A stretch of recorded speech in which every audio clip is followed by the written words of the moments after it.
A moderate rain shower for a couple hours, and then very isolated activity for the rest of the afternoon, and then another surge possible heading into your Tuesday evening and the overnight. But the big rain chance I think we're really going to see is Wednesday. Wednesday, we're expecting widespread rain and even thunderstorms that start in the afternoon and continue into the evening, and then should be done before midnight. And then another chance for rain is likely on Friday. Here's what that looks like. We're dry for the first half of the day, but then watch. We see a line of showers turning into thunderstorms start to arrive. This is going to be a very windy day ahead of this front. So this is 4 o'clock. This is 5 o'clock. It's right along this leading edge. I wouldn't be surprised if we have a strong to severe thunderstorm right along here. So some gusty winds. The backside of this could even bring some snow right along the Tennessee border. And then this should be out of here by the middle of the evening.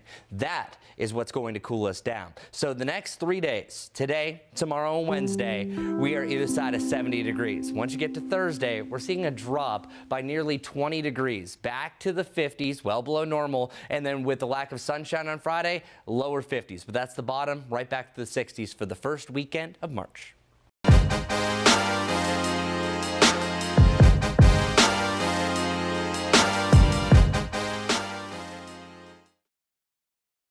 Charlotte FC getting the win tonight in the first game of the season. Not only were fans excited, but businesses in Uptown say they were too. WCNC Charlotte's Anna King shows us the impact the season opener is having.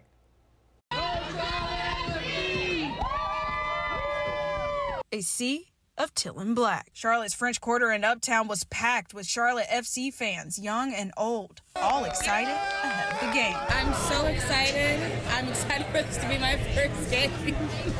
It's been a great season. We got a new coach, we got a lot of new players, but we have some of the original guys, so there's a lot to be excited about. This is year 3 for the team, and everyone was excited to make playoffs last season. And with a new head coach, Dean Smith, fans say they're hoping to take it all the way. Playoffs, got to make the playoffs. I got Dean Smith in. I got faith in him. I'll see how he turns out, and hopefully we got another playoff. And while fans are hopeful for the future, businesses in Uptown say they're excited for the current sea that's pulling them out of a drought. It's a pretty huge impact. Like, we're packed right now, and we've been pretty empty for the past few weeks, so it's really great to have all the fans come down and see us. She says following dry January, finally having people consistently out in Uptown is a major boost for business. They've already purchased extra cups, kegs of beer, and hired additional staff to plan for the overflow. It really helps out the community. We all got to pay our rent, we got to pay our bills, so having all the energy, all the fans, that helps us to do that. An outcome fans, businesses, and the team are hoping is a win-win-win for everyone. In Uptown, Anna King, WCNC Charlotte. Leaders also voted unanimously tonight to approve a 12-story high-rise that's coming to Plaza Midwood. The apartment building will be on Commonwealth Avenue. WCNC Charlotte's Julia Kaufman taking a closer look at the growth happening in the popular Charlotte neighborhood. Replacing this parking lot on Commonwealth, it's going to be the tallest building in the neighborhood. Many people are excited for the growth, but others fear the future high-rise will dwarf Plaza Midwood. Plaza Midwood is facing growing pains. The latest growth spurt, Charlotte City Council approving 175 apartments with ground floor commercial space next to the Julian Apartments. It just seems a bit jarring. The plans allow a maximum height of 126 feet. About 12 stories on this lot that's just shy of an acre. I am very happy with where we're at. Developers shortened their original plans from 150 feet, but for many neighbors, accepting the high rise is a tall order. I feel like it sort of overshadows the kind of mixture of urban and also family neighborhoods. To compare, the Commonwealth mixed-use development being built on Central Avenue is about 7 stories tall on 12 acres. The changes are fueling a fear that Plaza could lose its eclectic identity. It just seems like it's not going to fit the aesthetic very well. Mayor Pro Tem Dante Anderson says growth is inevitable and thoughtful development will take Plaza to new heights. As we move forward with development in Plaza Midwood and the adjacent neighborhoods, there will be more projects that bring density. People are also concerned about the lack of parking. Planners point out that the future Silver Line will have 2 stops near this location. In Plaza Midwood, Julia Kaufman, WCNC Charlotte.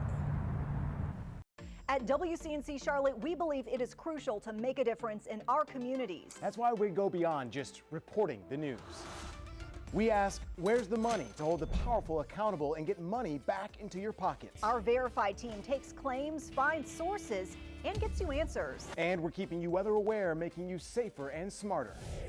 I'm Vanessa Rufus. And I'm Colin Mayfield. Join us weeknight. When incidents like this occur, it's important for us to get in front of the community and communicate the information that we can. That's why we're here today.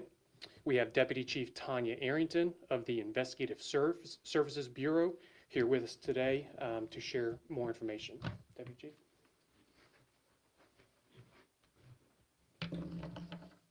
Good afternoon. Like you said, my name is Tanya Arrington. I'm a Deputy Chief with Investigations. Go ahead and hop right in.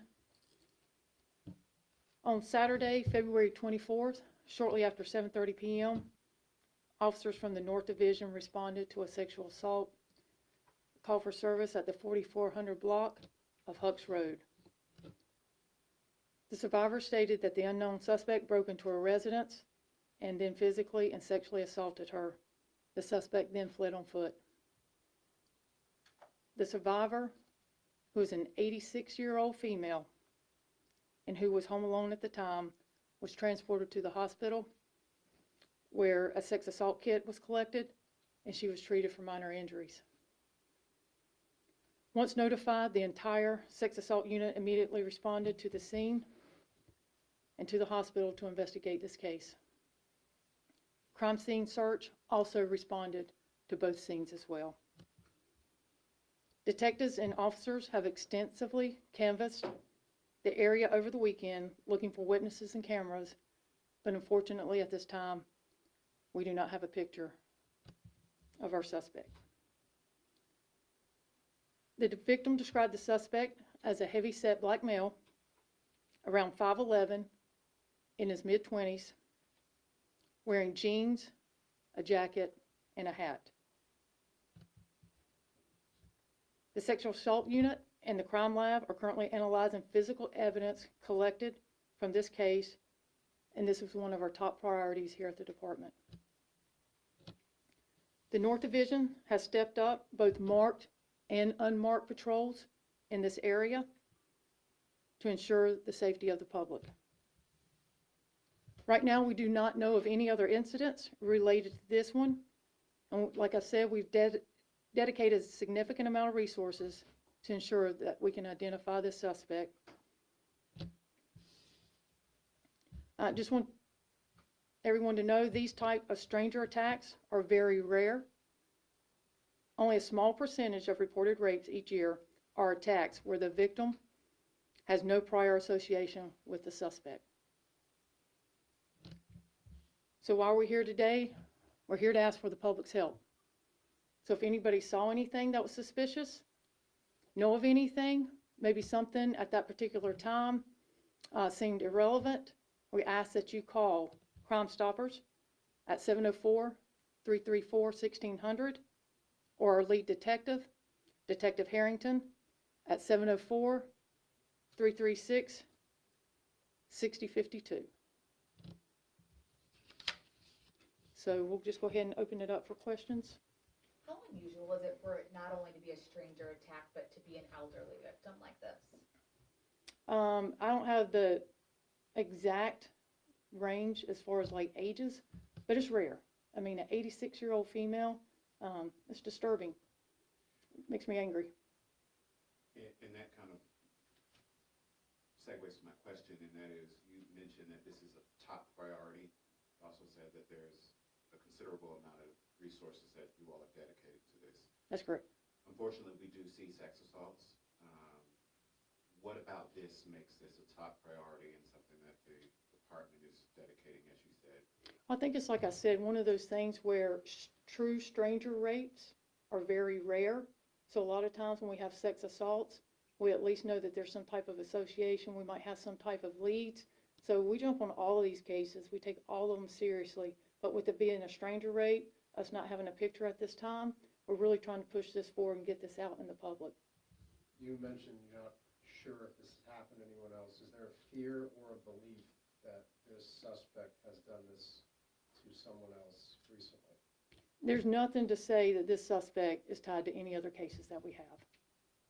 I want to ask because we were here last month where the situation happened in the Southern Division to where there was a man who broke in, strangled and raped a mother while the daughter was upstairs, and then you have this situation where it happened.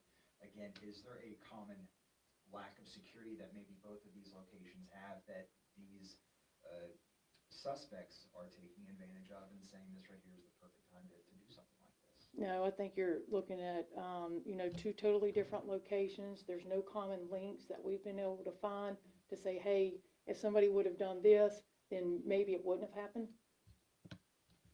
Can you talk about how the victim is doing now, both from a physical, emotional stance at this point? I haven't talked to the victim directly. I know that our detectives have been in contact with her, but, as a female, and then, as a person that has, God rest their soul, grandparents, I can only imagine what she's going through at this time. Mentally, physically, emotionally. 86 years old just doesn't make any sense. Do you have any message for the community? Because I think people look at this and they're like, are we safe in our own homes? I mean, this for someone to break in and do this to someone that they don't even know. What are your thoughts on that? First, that it's very rare that this happens. We just don't see this. It's very rare, so I think it's important to get that out. Secondly, our main priority is to catch this suspect. We do have evidence. We're working through that. Detectives are still out there following up on any leads. And that's why we're coming to you guys, hopefully to generate more leads. And then, as far as like safety in general, our usual safety tips, be aware of your surroundings. If you have a security system, make sure it's on. Make sure your house is secured. If you see something in your neighbor or see something suspicious, make sure you're calling 911. Let us check it out and vet it. Can you elaborate on that? Because I'm sure a lot of people, when they're in their home, they're there, they may not have the security system armed. Right. Is that can you speak to that at all? I mean, that's a personal, that's a personal decision, and people make that decision. If you're in and out of the house 42 times, are you going to arm it or disarm it each time you go in? So that's just really a personal decision that you have to make. But, if it's there, I would use it. It's just, as you said, it's just really concerning that she was in her home, somebody broke in. It is very concerning, absolutely. And yet there's no pictures. Can you speak to the urgency of finding this person and how confident you are that you'll find this person? I think the fact that we're here today speaks to the urgency, right? And then, yes, I do feel confident. I think we will find them. Can you say how they broke in and how long they were inside the home before 911 was able to be called? We won't go into any details just for the integrity of the case. And how rare is it too, or common are you finding it to where we are in a day and age where so many people have Ring cameras, so many people have security cameras. I know y'all security flock cameras and stuff like that all around the city. How common is it to where you may have a blind spot like this in a community where nobody's cameras captured anything, or y'all maybe not have flock cameras in that area? I mean, I'd say probably with the amount of cameras that are out there, it's a little bit unusual for us not to have something to go on a car, even a brief description or something. So it is a little unusual. Based on what you just said, I don't know if you can answer this or not, but do you believe that this suspect went in with the intention of raping this woman and then just grabbed other things with the break-in, or do you think this was essentially he went in to break into this home, steal some stuff, and then ended up doing what he did? I'm not sure what his mindset was. Way too early in the investigation to comment on something like that. And would you think that in a case like this, with it being like an elderly victim, that maybe this is like a situation where he was kind of following her or had a sense of who was in that house? Once again, we're just not sure at this time. Still too early. What else can the public know that would actually, that we can get out there that would help you out yes, it'd be nice if they had pictures, but I would assume people in that area, you've already talked to them and they don't have pictures. That area doesn't look like it's very populated. There are homes and stuff, but what else can we get out there that would really help you out? Other than just saying we're looking for pictures and the possible suspect. I think, maybe something that seemed insignificant on that day, maybe somebody walking down the road didn't really raise any eyebrows, but today they're like, that did seem a little odd. Or maybe there's somebody out there that had a in-car camera that where, nothing significant happened, and maybe they had some footage of that area. So like I said, anything that can help generate a lead, that's why we're coming to you guys. With that being said, was that suspect driving a car that would potentially help that we could know about? Or We don't know. We just know that he fled on foot. Thank you, Deputy Chief. I'll do it, Deputy Chief. Yep. First name is Tanya, TonyA. Last name Arrington, Arrington. We do appreciate y'all being here and for everybody tuning in. Based on the history, we know that there's incredible power when the community, the media, the police department all come together to work towards a common goal, and that's what we hope for here and expect. We have all confidence in our investigators and the resources that we're putting towards this, and so we're all hoping for a positive outcome. We have an updated media briefing out to everyone here, and information also listed on our social media as well. Thanks, y'all. Is it the description of that suspect, is that in the news?